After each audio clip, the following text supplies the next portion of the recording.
আসসালামু আলাইকুম প্রিয় ভিউয়ার্স। দেখেন এলসি পান কিভাবে চাষ করা হয়।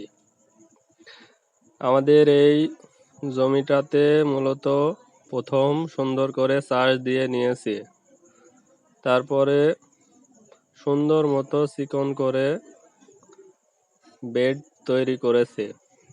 এভাবে 15 থেকে 20 দিন রেখে দেওয়া লাগে, তারপরে হালকা একটু সেচ দেওয়া লাগে।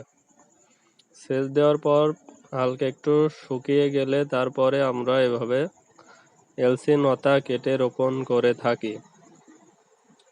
লতা রোপণ করার পরে এভাবে শলিতে বেঁধে দিতে হয়।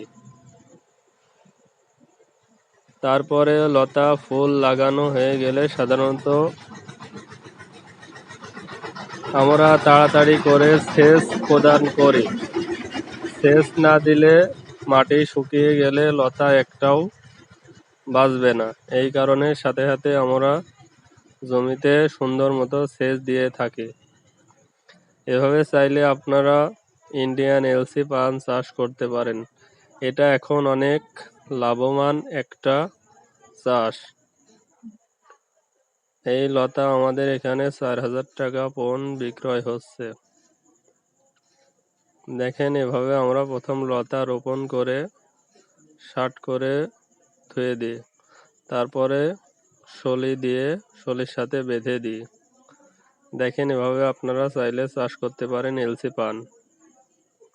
এলসি হাইব্রিড পান সাধারণত 100 থেকে 400 টাকা পর্যন্ত দাম উঠে থাকে। এই পান চাষে অনেক লাভ। বরজের চারিপাশে সুন্দর বেড়া দিতে হয়।